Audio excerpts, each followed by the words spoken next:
11 criticisms of Demon Slayer which are completely valid. Demon Slayer is one of the hottest shonen anime of the past decade, with beautiful animation, compelling characters, and an exciting plot. It's no wonder it gets so much attention. But just because it's good doesn't mean it's perfect. Actually, there are some valid Demon Slayer criticisms to make. Every Demon Slayer fan has a different issue, which bugs them the most. For some, Zetsu is an irritating convenience of a character who ought to be thrown out of the show. Others focus more on Nezuko's lack of agency, while some fans are more put out by the terrible pacing. The endgame ships feel forced. The three primary endgame ships are Tanjiro, Kanayo, Zenitsu, Nezuko, Inosuke, Aoi. Tanjiro Kanayo is the only one which received any meaningful development. From some angles, it's a lovely pairing. Tanjiro does a great job of helping Kanayo come out of her shell, but it's not clear what Tanjiro gets out of the relationship, and it's a little off-putting. He's attracted to someone who barely speaks when his sister spends years being mute. There's nothing especially wrong with Inosuke Aoi, it just came out of nowhere. One tray of food does not make a relationship. The only hints regarding Zenitsu and Nezuko came from Zenitsu being a weird pervert about Nezuko. Later, he just says she's going to be his wife, and she goes along with it, despite some misgivings. He gave her flowers one time, which we guess is nice, but it's also not enough to translate into a marriage, or enough to make up for how creepy he was when they first met. Overall, these ships could have done with a heck of a lot more development. I agree with this one, but it does feel natural, but does it make any sense of the shipping? No, so it makes sense to say it feels forced. Guoko could be so much cooler. For a lot of viewers, Guoko was a disappointing villain. He had a ton of potential. His design was different than the rest of the characters. He had a creative and tough set of powers, and he just seemed like he was going to be really exciting. Sadly, he wasn't. During his battle with Tokito, we got to see his powers. Those were great, but they would have been a heck of a lot cooler without the CGI. We also got a glimpse of his vain personality, but we also learned pretty much nothing about him. It's not that we want his backstory to interrupt the battle. It's something we complain about elsewhere on this list, but we do want it to come up somewhere. In the official fan books, he does have a bizarre and grotesque backstory, which stands out just as much as he does, but the anime doesn't bother to adapt it.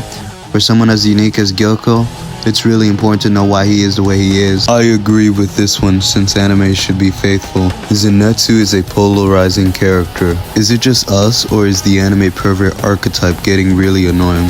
While this trope will always be appreciated by some, it's offensive and unpleasant for others, especially when blatant sexual harassment is treated like a joke instead of a serious problem. Zetsu doesn't go quite as far as some characters do, but a lot of the things he says about Nezuko are pretty crazy, considering the fact she can't even respond to him verbally. This isn't Zetsu's only controversial trait. While some people see his intense fear in the face of demons as a realistic response, others find it annoying and pathetic. Even those who empathize with him might not be thrilled about his very real terror being mostly presented as a joke. Regarding the joke about sexual harassment, it comes down to mainly to how the viewer interprets it. If the viewer is influenced by it, it has to do with poor critical thinking skills. The media and art, in pertaining to only fiction, influences the world, but it should not be treated as indistinguishable from reality nor conflated with it, since it will ruin the purpose of art and entertainment, which is to be captivating and engaging regardless of the potential real-world effects. Tanjiro acts as a Boy Scout, Inosuke acts as the driver, and Zenitsu acts as the comedy to balance out the story. I disagree with Zenitsu being polarizing. He is funny. The fan service creep is real. When we first meet Nezuko, she isn't really a target for fan service. Sure, Zenitsu is obsessed with her beauty, but her body parts are staying firmly covered, which changes as the series progresses. By the second season, her breasts are frequently on display. Fan service involving adult characters with agency can be okay, which is why we're not complaining about Missouri. There might still be some issues with it. The artist's decision to use women's bodies to titillate the audience is arguably sexist no matter who the subject is. but it's debatable. What is not debatable is a child with little to no agency shouldn't be used for a fan service display. Basically, Tanjiro needs to buy Nezuko a shirt. I disagree. Fiction and reality are not the same. The age of consent laws vary by country.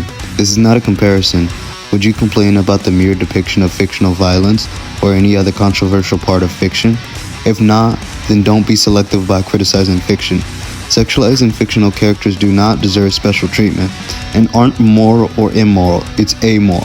The story doesn't go deep enough. This take I disagree, as it would ruin the simple storytelling structure of Demon Slayer. Every backstory is the same. Despite some exceptional backstory of characters, I disagree, since it is a needed structure to create the style of Demon Slayer. The story tells when it should show. I disagree. Demon Slayer shows. It does very little telling. Nezuko is more prop than person. I disagree with Nezuko being a prop as a bad thing, as the story is about her brother making her human. It could be inferred she can overcome the sun, since she comes from a family of sun breathing. The pacing isn't great. I disagree. The pacing is good, while the backstory typically occurring after a demon is killed is odd, but it stops becoming odd once you realize it is made to let you know the antagonists aren't just evil for the sake of it, and things aren't what they seem.